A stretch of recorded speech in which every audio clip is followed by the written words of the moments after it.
Alright, well, I'm trying to work on the side-by-side today. What I've got going is I bought a XPRITE. I bought an XPRITE light bar off of Amazon, and I took it all apart. This is what's inside of it. The nice thing is it comes with a rocker switch. Somewhat matches my stuff. I'm going to see if I can get one that's red, because this one lights up blue, I think. But you can turn it on, and then you can change your flash patterns of the strobes out here by just pulsing that. And then you can wire up certain wires down in here, and it's got, those are reverse lights / work lights. These can be turn signals or brakes. And then it's got a amber and, I don't remember, probably white, clear, blue. I think I've got amber and blue. So then that way you can also, I think, if I understood it correctly, you can get both of these to flash instead of just your flashers. I don't care if I've got a turn signal and brake light up here. I'd rather just have these strobing, and this is going to be my chase light.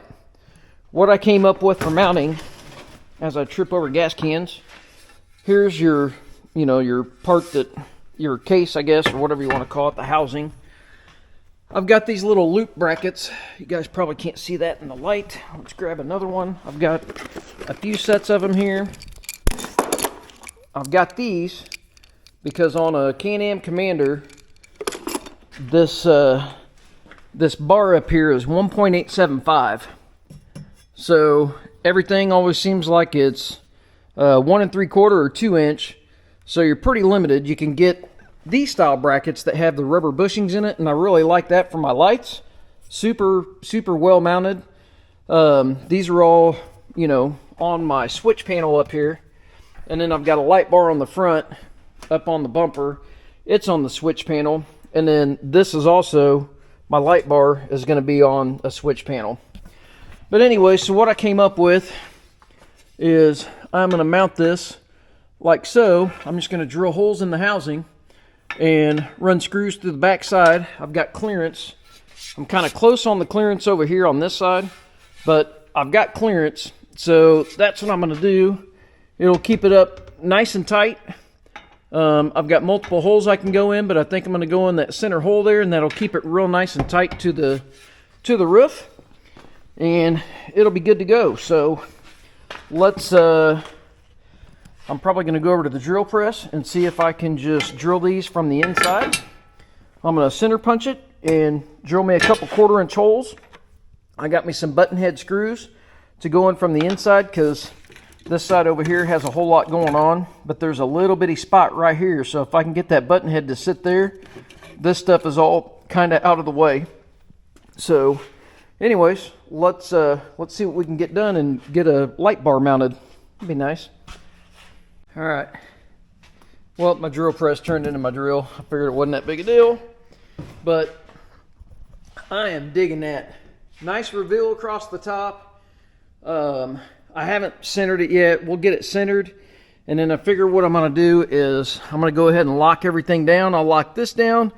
I'll lock this down, and then I can unbolt my bolts here, the through bolts, and drop that down off the rings, and then I can put the light all back together, because obviously over there, I don't think that I could sneak the light bar back in because it's rigid, and obviously we have a post in the way. I might be able to swing it back this way or something. I might try to do that, but I'm actually mounted on the angle bar, so I don't know. I figure the easiest thing is lock these down and maybe lock these down to the hub, or whatever you want to call that, the main piece there. I don't know if you can see what I'm talking about because of the low light. But anyways, I can lock this lock bolt down, and then that way I can literally take the through bolt out, drop it down, assemble the light, put it back up, and then I'm just going to run my wiring. I got to take my seat back out and rewire everything. Pull one of the switches out, replace it with that switch. I think I am going to see if I can find a red switch. I thought about putting it up in here and just having our strobe and work light in there, but that's kind of why I put the switch bank in there. So I'll just leave it at that, leave the switch bank in there, and make it nice. But I'm digging that install so far. It was super easy, not difficult at all.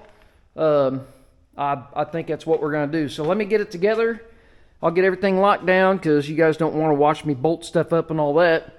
And maybe you want to do something like this for yours. Super simple. It hasn't taken any time at all, and it's actually working out pretty good.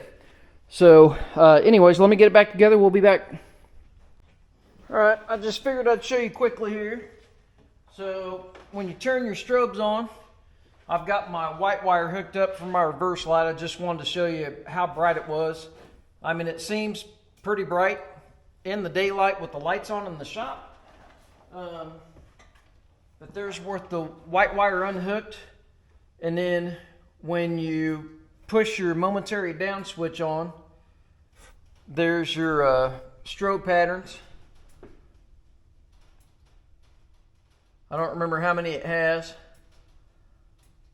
Or constant on. I think I just like that one. And the instructions that you get with it, I mean, that's pretty bright. You can get out here, that's during the day. It's pretty bright. I mean, you ought to be able to see me on the trail.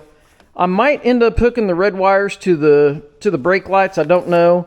I'd like the red wires to flash with the strobes, and I haven't quite figured out what to do on the wiring, because this is what you get on your instructions. Number one, measure your install. You can install your lights.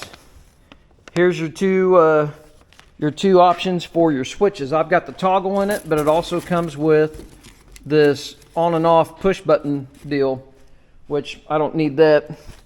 The next one, it shows hook up power and ground, and then your blue wire's a turn light. It doesn't tell you which one.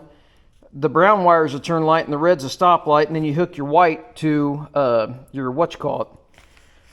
Anyways, and then it just tells you do the same with the brown wire, black wire to ground, which I assume they're talking about the red and black with the power and ground. I'll show you in here, because there's no black wire with the turn wires, and I've just got it temporary on the black and the red wires on there.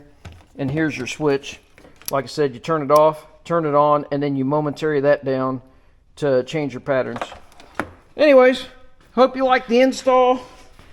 It's a quick little install. It didn't take very long once I got all the stuff, but that's going to be my chase light / reverse light or work light for the bed. And then I've also got these side lights that are on that switch panel up there. So I think it worked out pretty good. And I mean, this is a ways back, and at least off camera, it's pretty bright. I might actually angle that down a little more just to give it more line of view with everybody else. And then maybe the work light will shine into the bed a little more. So I'm going to do that real quick. But there we go. Thanks.